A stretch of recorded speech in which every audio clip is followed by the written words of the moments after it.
ازيكم حبايبي؟ عاملين ايه؟ ما ينفعش رمضان يعدي علينا كده من غير اكلة سمك حلوة، وخصوصا لما يبقى مشوي.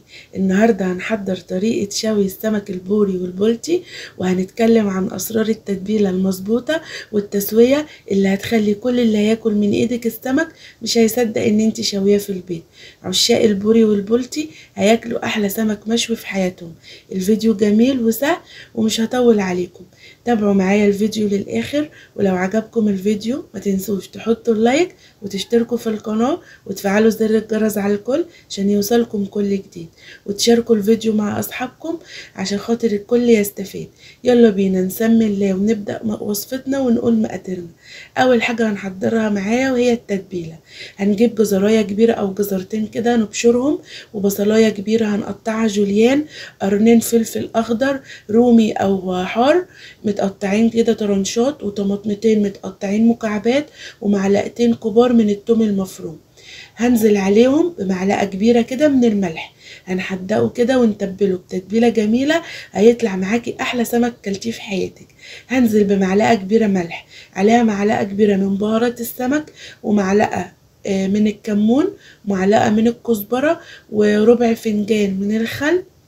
وهبتدي ان انا بقى ايه, إيه اضرب بقى البصل مع التوابل مع الفلفل والجزر بايديا كده، ادعكيهم كده بايدك دعكه كويسه عشان البصل يتشرب من التوابل وينزل ميته الجميله.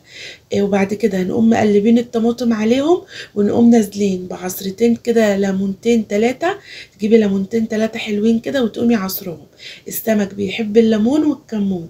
اهتمي كده بالتتبيله، هتطلع معاكي نتيجه السمك ممتازة. هنركن التتبيلة على جنب ونيجي بقى للسمك بتاعنا.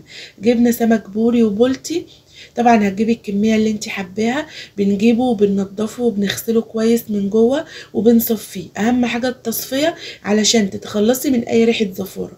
وطبعا لما بننضفه ما بنشيلش القشر اللي عليه من بره، لان هنشويه النهاردة بالردة، والردة هي اللي هتحافظ عليه من انه يتهري منك وتبقى السمكية مهرية.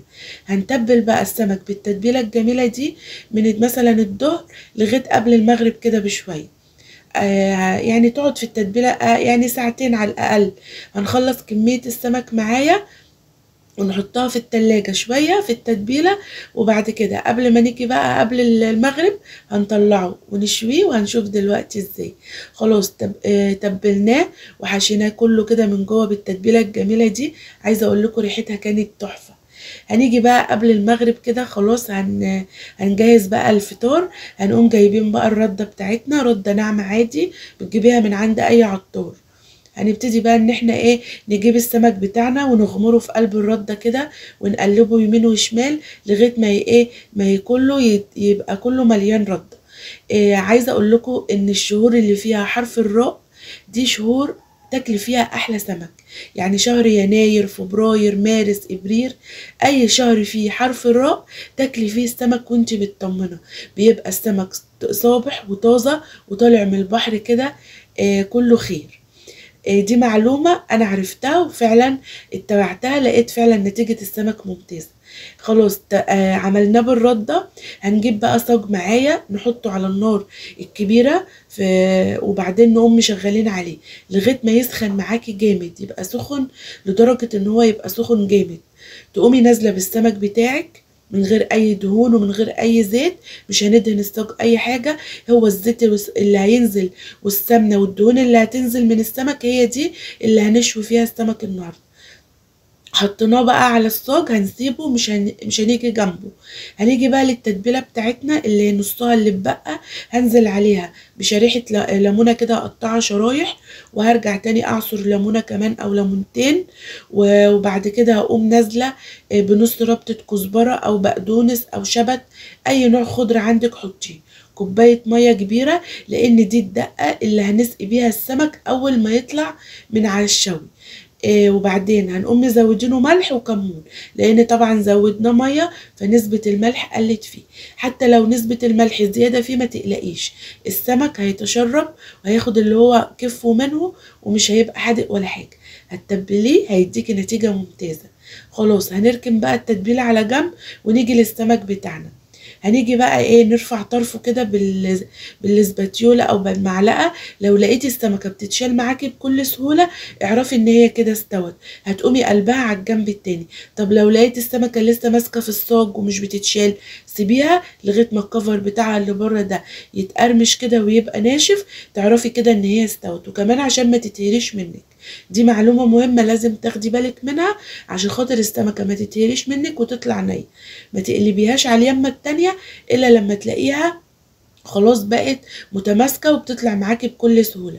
هتقلبيه على اليمة التانية ياخد برضو نفس التسوية، وفي وسط التسوية هنوطي النار ونسيبه بقى براحته يستوي عشان خاطر يبقى مستوي من جوه وزي الزبد. هنطلعه من الصاج وهو سخن نحطه في الخلطة الجبارة دي والدقة الجميلة دي، هيتشرب منها وهيبقى طعمه في منتهى الجمال، احلى من اي محل سمك بيشوي بره سمك. عمرك ما هتشويه بره تاني ابدا، على طول هتشويه في البيت. وتخيلي كده طعمه بقى والنتيجة الجميلة اللي هيطلع منها، محدش هيصدق ان انت اللي عاملاه. نتيجته ممتازة وعلى ضمانتي جربوها وان شاء الله هيعجبكم وهتدعولي. عملنا جنبه رز صيادية، واعذروني معلش المقطع ده التليفون سخن ومرضيش يصور ابدا وانا بعمل الرز، حتى المغرب ادن عليا وانا لسه بصور. خلاص السمك جاهز معايا، بجد طعمه كان خطير وريحته كانت جميلة. زبدة من جوه ومستوي ما فيهوش اي غلطة. عايزاكم تجربوا بنفس الطريقة وتقولوا لي في رأيكم. ولو عجبكم الفيديو ما تنسوش تحطوا اللايك وتشتركوا في القناة وتفعلوا زر الجرس كده على الكل وتشجعوني. ما شاء الله البولتي جميل والبوري اجمل، الاتنين اجمل من بعض. تعملوهم وتاكلوهم في الهنا ان شاء الله. لو عندك عزومه كده حلوه في رمضان اعملي السمك بالطريقه دي، هتبهري كل ضيوفك وكل المعزومين ومش هيصدقوا ان انت اللي عاملاه. مع طبق سلطه جنبه بقى او الدقه اللي هتتبقى منه تبقى جنب الاكل كده هتديله طعم جميل. الرز طالع معايا مفلفل، ان شاء الله الايام الجايه نعمل وصفات تاني ونصور فيها الرز معلش. ودي الخلطه اللي اتبقت بتبقى جميله برضو لو هتاكلي بالعيش السمك بتبقى جميله. اتمنى الفيديو النهارده يكون عجبكم ونال رضاكم. هسيب لكم المقادير في صندوق الوصف، ولو عايزين تسالوا على اي حاجه في الوصفه اكتبوا لي في التعليقات وانا هرد عليكم. دمتم في رعايه الله وفي حفظه وفي امان.